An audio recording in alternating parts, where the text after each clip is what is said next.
let's talk British wrestling. No glamour, no frills this week. It's just a basic video. Let's talk British wrestling here with me, Phil Powers, in the studio here on YouTube. We are live. Let's talk British wrestling. Well, folks, I've got a few questions to get through for this week's episode of Let's Talk British Wrestling. This episode very nearly didn't happen because I've been so busy this week doing other things, but I like to keep the consistency. I like to keep it going. So I want to make this a weekly thing here on YouTube. Let's talk British wrestling with me, Phil Powers. Okay, this is just going to be a basic question and answer. I want to get through the questions in my inbox. If you have any questions for me, please message me, philwrestlinginfo@gmail.com. Okay, the theme of this video is going to be business questions, and we're going to get through some of these questions that have been coming my way. All right, the first question goes to Matt in Devon. Matt in Devon asks, how do British wrestling companies survive financially, and why do so many British wrestling companies go bankrupt?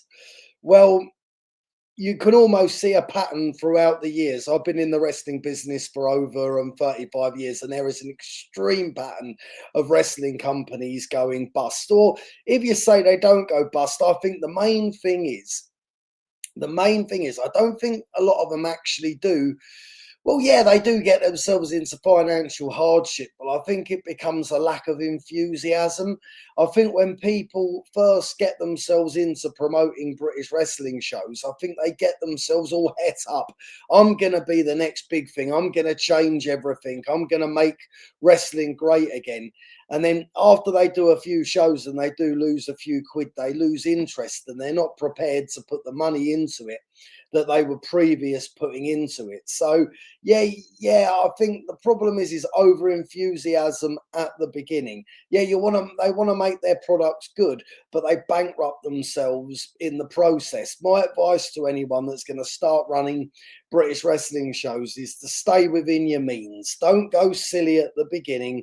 Take it nice and steady. If you can sell out a few small places, then just like carry on. But like that is but the basic problem is their eyes are bigger than their belly. They want to take over the world, and it is not easy. It's not an easy affair to get into. Running British wrestling shows, it's not easy. Like I've been a professional wrestler, but I've also had a ring hire business too, and with the ring hire business I've seen so many people come along and make so many mistakes, and the mistakes are almost so painful to watch that I don't really want to do ring hires anymore. You see people become limited companies at the beginning, putting all of their information up on Company House. Now, I'm not saying that's the wrong thing to do, but start off small. You can be a sole trader. You're allowed to turn over 90 grand as a sole trader.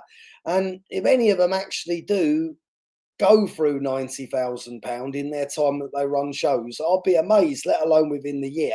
Obviously that 90,000 is money going out and money coming in. That's a straight 90,000 is the spending and money coming in. You'll have to seek an accountant's advice if you're interested in running wrestling shows, but that is the issue. That is the problem.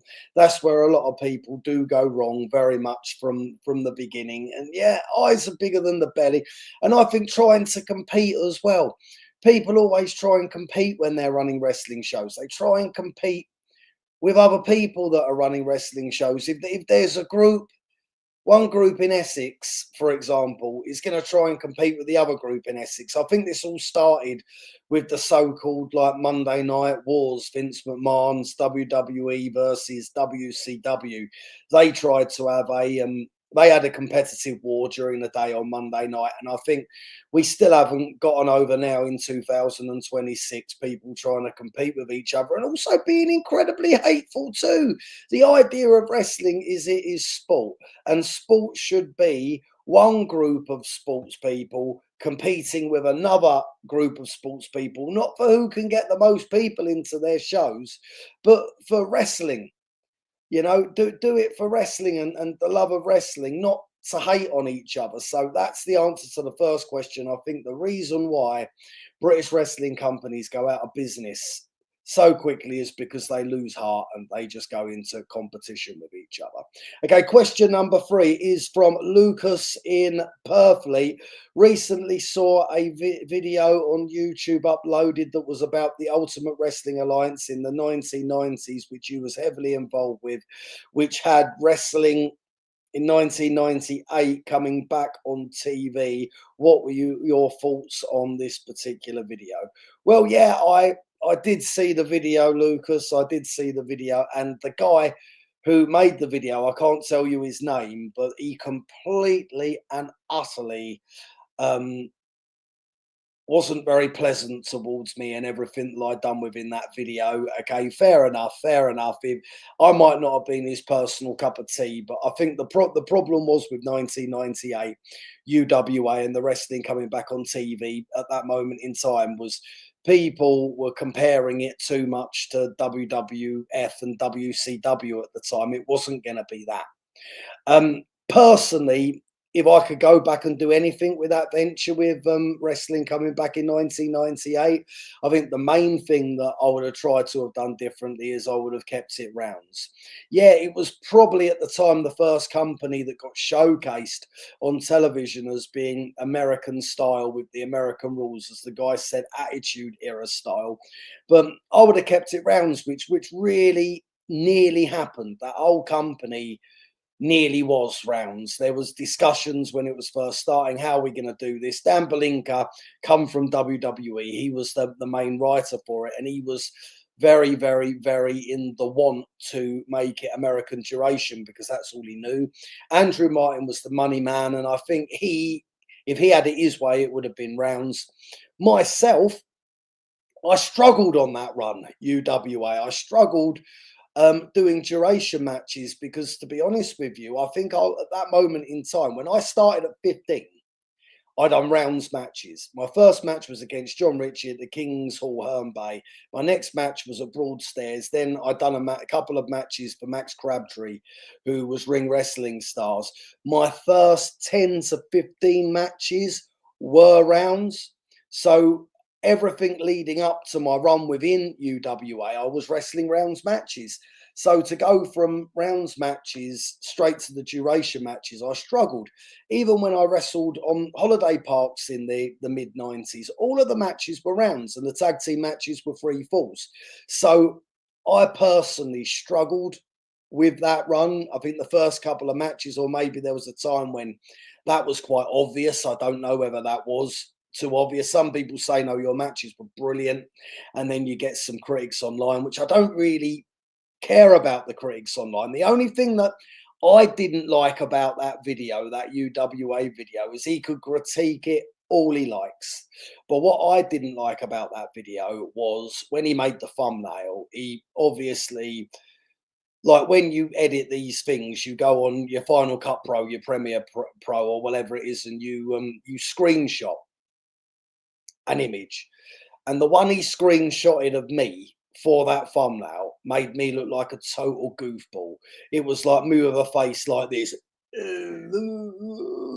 really stupid, goofy face. He made Doug Williams look like Doug Williams's picture was Doug Williams in TNA 15 years later in the Invasion when he was at the peak of his career.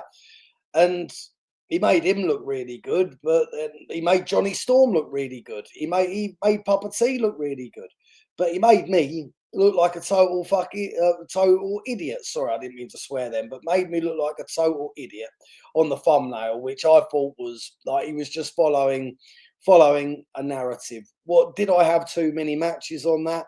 Well, in 1998, you watched wrestling content a lot different to what you watch wrestling content now. In 1998, you would wait for the next episode to come along, and there was no way of catching up with UWA. So either you saw it at the time, it wasn't until years later that some Waller puts it up on YouTube that you actually see it the way you do now. You weren't scrubbing the footage, you weren't scrubbing through it, watching one episode, then straight to the next episode, then the episode after, then the episode after.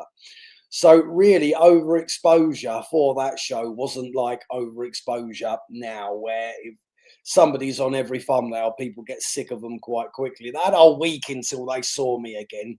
And really and truthfully, if it was to be gone back in time and done again, I'd probably have done exactly the same thing with myself as I did then. And I was a cheesy baby face on that show, but that was the whole point, to be a cheesy baby face. That cheesy baby face in 1998 appeased the casual fans. Appeases the casual fans, it gives the kids and the mums and the dads that aren't smart marks a reason to cheer. So you get that reaction that you need.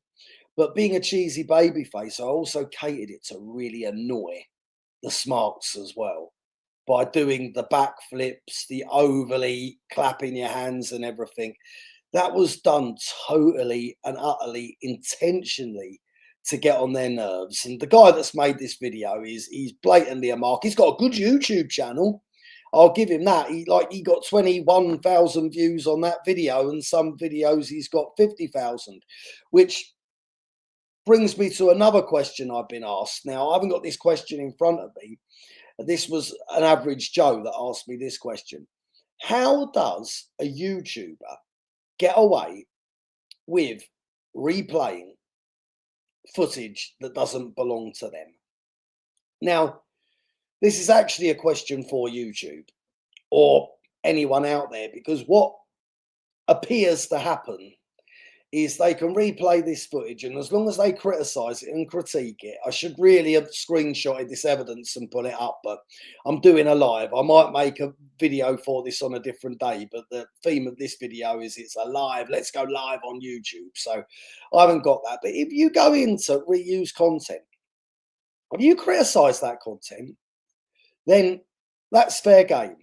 If you go on there and you say really nice things about that content, oh, look at Joe, wasn't he really good in his match? Look at the standard of his wrist locks and his backhammers and his counters isn't like, this is brilliant. If he says that, then oh no, you can't use that.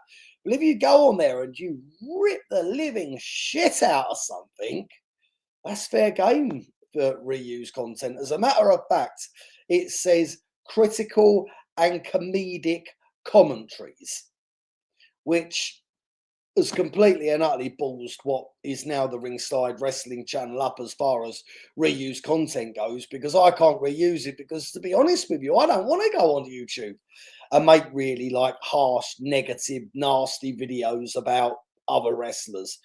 I can't, because I'm going to bump into him in a changing room somewhere down the line, or at a show somewhere down the line. So this guy has to present this video in a certain light. He has to do it in a certain way to appease the YouTube algorithm, to get away with it with the YouTube algorithm, so that he can continue to make these videos. And I find that a little bit unfair. It's almost like the algorithms favoring nastiness and bullying, like dividing. Let's divide everyone so they have to say horrible things about each other. And the person that he decided to piss on the most in that video was me. And I can understand why. I can understand why he's done that, but that's it.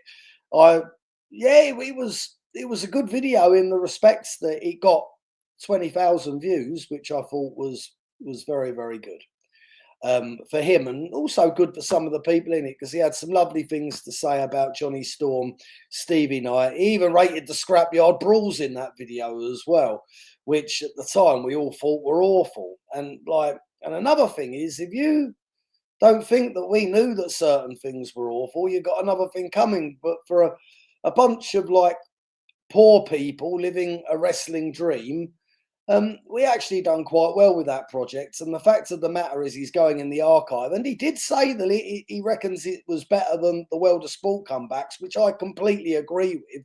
But I think it could have been better. And would we have changed the landscape at that moment in time if it was rounds, or would it have just been forgotten about and never to be seen again if it was rounds? It would have changed things completely. Now, Next question from Heather from Epsom. We haven't seen you recently at the Playhouse Theatre in Epsom. Have you ceased working for All Star Wrestling? Well, Ever, lots of people that I used to speak to at the Playhouse Theatre at Epsom. The answer to that question is yes, I'm no longer with All Star Wrestling. I haven't had a nasty fallout with All Star Wrestling, but I think it was just an arrangement that had to come to an end eventually. I think our time there had come to an end. It all turned a little bit different when Brian Dixon died. The company completely changed when Brian Dixon died, and it become a completely new administration. I shared a lot of Brian's visions for British wrestling, and I agreed with a lot of the things that Brian done, as well with the new people that took over. His grandson Joseph, he was seeking advice off of other people, and like I've got nothing against those people whatsoever, but I didn't really agree with the direction in which it was going. The one thing that I feel that Brian done really, really well with All Star Wrestling was he used to use people regardless of whether he liked them or not on their ability in the business. So you would have a mix of lots of different people. I'm not going to pretend that he never had his favourites, because he did have his favourites and he had people that he liked. But just because he liked somebody, he wouldn't position them in a high place on the show. He would be realistic about them as well. I think with the new administration there, I think they favour people now because they personally like them and they're personal friends of theirs. And I don't particularly think that that's very good for the business. And I don't think now it's the same All Star Wrestling as what it even was in 2022. I think it's a completely different animal. Maybe in ways they're trying to chase their past glory by using a lot of guys that were from the era where it was big and it was on top, which is a wonderful thing. However, I don't feel that it evolved into the something new it needed to, or at least at that point it hadn't done that. I think there's a chance that you've got to be patient with these things, and you've got to be patient with people, and everyone's got mistakes to make. I'm not there, but all I'm gonna say is it's not over yet.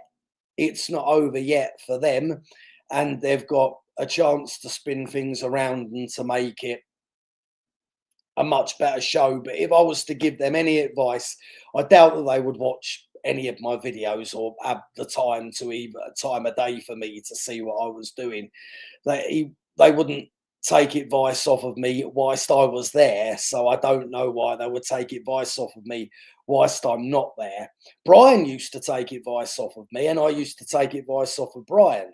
But the younger person taking over just wouldn't listen to a word I say. If there's any advice I could give him, it's don't favour people just because you're personal friends with them. You've got to switch things around, like not having people like Dan Maloney and Doris on your shows because of like silly personal disputes or reasons why you decide that you don't like people. Not saying that that's what's happened, but just using their names as an example is not good for the overall show. Brian would put somebody on because he knew they were good or they were really good for that spot, not because he personally liked them. He would choose people that he didn't like, but they were better for the show. And I think it becomes so personal. That company becomes so unbelievably personal that I won't lie to you, my last stint with them was by far the most miserable time that I've ever had in wrestling. I loathed being there, and I didn't even want to be at shows. I didn't even want to be involved with it. Now I'm in a much happier place, working right now for a different wrestling organization, slightly different. It's not a limited company, it's a sole trading company, so there is a few little differences in the mix. But I believe if you to look at their attendances, they're probably actually drawing better crowds than what the current All Star Wrestling is. That's been proved, tried, and tested that they're drawing better. However, as I said, that can change at any moment. That could flip at any moment. There's still time for them to spin All Star Wrestling round and get it back to its past glory. Losing some of the people that they lost, and like losing Brian and his formula and everything, is an absolute huge blow. They're not going to be as good as Brian Dixon was at the outgo. It's going to take a lot of time for them to get to that particular point to be of that standard. And lots of things would get lost in the mix after Brian died. Lots of things were let go of. And I think a format that was only understood by Brian Dixon was lost. And maybe they tried to put their own spin at times on that format and fell short. Or maybe a lot of that format now needs to be modernized. But all I'm going to say is I really loved All Star Wrestling. And will I end up there again in the future? At the minute, it's very doubtful. It's very doubtful indeed. Lots of restrictions were put on lots of wrestlers. You're not allowed to work for one company if you work for the other, and stuff like that. And you've got to have the shows to say that to people. Like Brian could say, only work for me for this period of time, because there was always the volume of shows, which is the other thing. I don't think that the new administration shared the same work ethic as what Brian shared. So there's never going to be that volume of shows. That's the way I see it. I had a telephone call and I was promised that they were going to pick up the volume again, but they never did. They never did pick up the volume of shows that they once run. And for me as well, it's all about volume. If they had enough dates, then perhaps I would be back. And if there was an offer that I couldn't refuse, I would be tempted. But I don't think a lot of the current administration aren't very keen on me anyway. And I'm not really particularly very keen on them. And I think the best place to be in the future is for me to be away from them and for them to be away from me right now. But I will always remember my days there with a very fond heart. And in many ways, I will probably look at Brian as being the ultimate promoter, the best that I ever worked for, and the best at who done what he does. Nothing against anyone else, but at this precise moment in time, I don't think there ever will be another Brian Dixon. No chance of that. He was truly superb at what he done. There was times when you wondered what on earth he was doing, and what he was doing, is it going to make any sense? But when it come bell time and you actually done it, it always made a lot of sense in a way. The best way to describe him was he was probably the most organized, disorganized person that you will ever meet in your life. He really was, and he was a personality that will never be forgotten. And I don't think that can be replicated. I don't think there's anyone that can replicate that whatsoever.